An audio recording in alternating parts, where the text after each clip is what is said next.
Hi guys, I'm back again and I wanted to talk to those classrooms that have a lot of strong emotions right now, or households that have a lot of strong emotions right now, um, like ours does, and give some good news and some bad news about those emotions that seem to be wreaking havoc. The good news is research now shows that our emotions actually follow our thoughts. So if we change what we think about, our emotions will follow suit.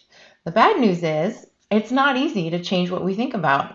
A lot of us just let what we think about run wild. And we have up to 30,000 thoughts a day. And if we're not reining those in and thinking about what we're thinking about, our emotions can go down a certain road that we don't want them to go down. And it's the same for our kids. So I want to give you a few resources to help and also a few tips on how to begin this process. I started studying about controlling your thoughts probably about 4 or 5 years ago.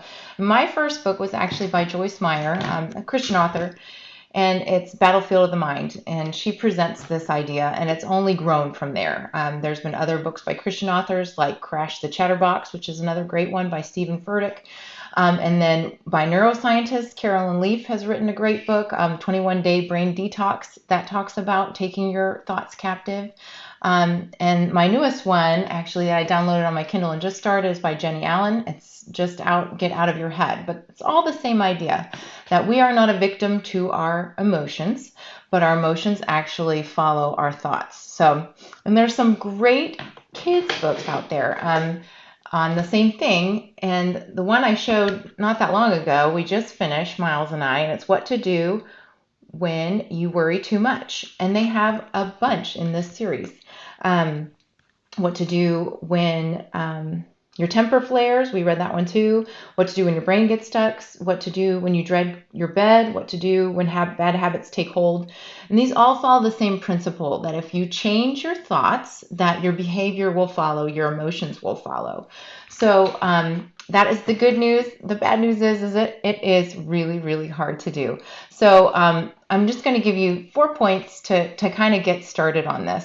And the first one is just to think about what you're thinking about. I know it sounds kind of redundant, but when you find your emotions or your child's emotions going somewhere you don't want them to go, it's the time to stop and really think about what thoughts are getting you to that place. And at first, I mean, as an adult, I have a really hard time doing this. I think because of all the years of not paying attention to my thinking.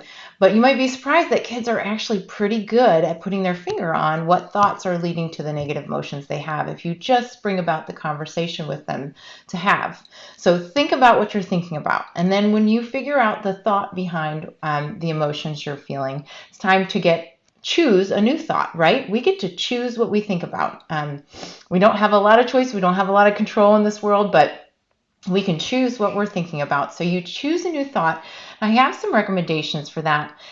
If your thought is not in the present tense right now, bring it to the present tense, because you cannot change the past and you cannot control the future. So bring those thoughts to this present moment. And the other one is to make sure that it's true. I mean, a lot of the time the thoughts that lead us down the bad paths are not true. We are not the world's worst mother. We did not mess our kids up. We are not, failing in every way. Those are extreme thoughts that are not true, and it's time to bring in some logic and truth to those thoughts and replace the old thought with the new thought. The next thing is, I'm a doer. I want to know what to do. Okay, so I figured out that the reason I'm feeling this way is I feel like I'm not doing a good job. I'm going to replace that with I can do all things through God who gives me strength. And then I'm going to do the next right thing. So that has been the ongoing do thought for me, is when I get to a place where I'm stuck, I just think about, in this present moment, what is the next right thing to do? And sometimes it's apologizing because I did mess up.